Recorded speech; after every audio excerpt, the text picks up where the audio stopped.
Assalamualaikum everyone. Welcome to my channel. Today we are going to discuss most important 10 question from chapter number 1 Introduction to Biology and from class 9th course KPK board का जो course है वहाँ से हम जो most important expected questions हैं जो concept based question है 10 उसको आज की वीडियो में डिस्कस करेंगे। तो let's begin. Okay, question number 1 is what is biology. Biology क्या होता है? Answer will be biology is the scientific study of living organism and their interactions. के जानदार चीज़ों की स्टडी करना, साइंटिफिक स्टडी करना मतलब लैब में जाकर उनको प्रॉपर ऑब्जर्व करना और उसको साइंटिफिक मेथड के थ्रू स्टडी करना और उनका आपस में इंटरेक्शन जो है उनको स्टडी करना बायोलॉजी कहलाता है। Next will be question number 2, who is considered the father of biology. कौन सा ऐसा साइंटिस्ट है जिसने बायोलॉजी को स्टार्ट किया या जिसके लिए सबसे ज़्यादा काम किया और जिसको हम पायनियर ऑफ बायोलॉजी कहेंगे या फादर ऑफ बायोलॉजी कहेंगे? तो answer will B Aristotle is the father of biology. Aristotle वो साइंटिस्ट है या वो बायोलॉजिस्ट है जिसने बायोलॉजी के लिए सबसे ज़्यादा काम किया, इस वजह से हम इसको फादर ऑफ बायोलॉजी कहेंगे। Question number 3, what are the main branches of biology. Biology की मेन ब्रांचेस या उर्दू में हम कहें तो मेन शाखें क्या हैं? Answer will B botany, zoology, microbiology, ecology and biochemistry. These are the main branches. Biology has so many branches, but these are the main branches of biology. Botany, study of plants. Zoology, study of animal. Microbiology, study of microscopic organism. Ecology, study of organism, relationship between organism and their environment. Biochemistry, study of biology under the umbrella of chemistry or study of the relationship between biology and chemistry. Question number 4, what is the scope of biology? Biology का scope क्या है, क्या trend है, biology करने के बाद हम क्या कर सकते हैं, कौन सी फील्ड्स में जा सकते हैं, दुनिया में इसका स्कोप क्या है? तो answer will be biology has applications in medicine.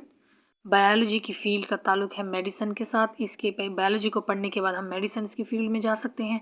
Agriculture, industry and conservations, इन सब कंजर्वेशंस जैसे जानवरों वगैरह जो इंडेंजर्ड स्पीशी है उनको हम कैसे बिल्कुल ख़त्म होने से हम बचा सकते हैं। तो ये फील्ड और इंडस्ट्री जो मेडिसन की इंडस्ट्री है या डिफरेंट दूसरी एग्रीकल्चर जो ज़रात का पेशा है, इन सब का ताल्लुक बायोलॉजी के साथ है। After studying biology we can adopt this field. What is a biosphere. Question number 5, biosphere क्या है? The region of earth where life exist. Bio mean life and sphere mean earth या पार्ट। तो ज़मीन का वो हिस्सा जहाँ पर जिंदा चीज़ें हों, जहाँ पर लाइफ एग्जिस्ट करती हो, उसको बायोस्फीयर कहेंगे। Question number 6, define life. Life को एक्सप्लेन करें कि लाइफ किसको कहते हैं। What is the life is the characteristic that distinguishes living organism from non living organism. ये वो खसूसियत है जो एक ज़िंदा और मुर्दा में फ़र्क करती है। लाइफ वो चीज़ है जो एक चीज़ अगर ज़िंदा है दूसरी मुर्दा है, इनके दरमियान बॉर्डर लाइन है। लाइफ वो लाइन है जो एक ज़िंदा को मुर्दा से अलग करती है, लिविंग ऑर्गेनिज्म और non living matter. Question number 7, what are the essential characteristics of living organisms. कि कौन सी ऐसी खसूसियात जो लिविंग ऑर्गेनिज्म में होने चाहिए। अगर कोई जानदार है तो हमें कैसे पता चलेगा उसमें कौन सी प्रॉपर्टीज़ होंगी, कौन सी करेक्टरिस्टिक्स होगी जो डिफ़ाइन करेंगी कि ये लिविंग ऑर्गेनिज्म है। तो answer will be organisation, metabolism, homeostasis, growth, reproduction, response to stimuli. ये सारी करेक्टरिस्टिक्स जो हैं ये एक लिविंग ऑर्गेनिज्म को डिफ़ाइन करती हैं। उसमें ऑर्गेनाइजेशन होनी चाहिए, प्रॉपर उसकी बॉडी जो है वो ऑर्गेनाइज हो, उसके इंटरनल ऑर्गन वगैरह, स्पेशलाइजेशन हो उसमें, मेटाबॉलिज्म, उसका खुराक का जो सिस्टम है सारा, डाइजेशन वगैरह ये पूरी वेल डेवलप हो। होम्योस्टेसिस, अपनी बॉडी का टेम्परेचर मेंटेन रखने की उसमें कैपेबिलिटी हो। ग्रोथ, वो ग्रो करता हो। रिप्रोडक्शन, वो अपनी नई नस्ल बढ़ा सकता हो। रिस्पॉन्स टू स्टिमुलाई, बाहर से जो भी स्टिमुलाई उसको मिले, कोई भी बाहर से क्यों कोई न्यू ऑर्गेनिज्म सिर्फ उसको टच भी करे तो उसको पता चले। तो ये सारी करेक्टरिस्टिक्स हैं एक लिविंग ऑर्गेनिज्म की। Question number 8, what is the difference between a prokaryotic and eukaryotic cell.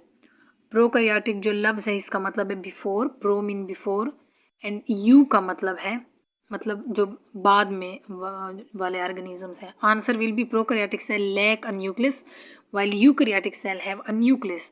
Prokaryotic organism जो है क्योंकि ये स्टार्ट वाले ऑर्गेनिज्म हैं जो बिल्कुल स्टार्ट में आए थे जिनका वेल डिवेलप न्यूक्लियस नहीं था, एक प्रॉपर न्यूक्लियर मटेरियल या न्यूक्लियर जो लाइनिंग है उसके साथ, तो वो ऑर्गेनिज्म जिनमें न्यूक्लियस नहीं होता वो प्रोकैरियोट्स हैं, while eukaryote have proper well defined nucleus. Question number 9, what is the scientific method. Scientific method जो यूज़ करते हैं हम लेबॉर्ट्री में, साइंटिफिक मेथड किसको कहते हैं. Answer a systematic approach to scientific inquiry. किसी चीज़ की इंक्वायरी करना, उसको स्टडी करना, उसको ऑब्जर्व करना by mean of scientific way. जो डिफरेंट स्टेप्स होते हैं साइंटिफिक मेथड्स के, उसको अप्लाई करके आप किसी चीज़ के बारे में जाने तो इसको हम कहते हैं scientific method. Question number 10, what is the observation in biology. Biology में ऑब्जर्वेशन लफ्ज़ बार बार मैं भी यूज़ कर रही हूँ, आप लोग जानते होंगे, आपने चैप्टर नंबर 1 में पढ़ा होगा. तो इस ऑब्जर्वेशन वर्ड का बायोलॉजी की अगर हम उसमें जाएं, वहाँ पर पॉइंट ऑफ व्यू से देखें तो क्या मतलब है. Answer will be the process of carefully watching and recording phenomena. First of all जब हम कोई चीज़ स्टडी करते हैं तो सबसे पहले हम उसे ऑब्जर्व करते हैं. बायोलॉजी में ऑब्जर्वेशन कहते हैं किसी चीज़ को थारोली उसको देखना, उसको अंडर द माइक्रोस्कोप उसको ऑब्जर्व करना, सिर्फ दूर से उसको ना देखना बल्कि उसको प्रॉपरली माइक्रोस्कोप के अंडर उसको ऑब्जर्व करना, उसको देखना, उसको स्टडी करना, इसको कहते हैं observation. That's was the video for today. We will meet in another video. So till then, like and share this video, and also don't forget to subscribe my channel. Okay.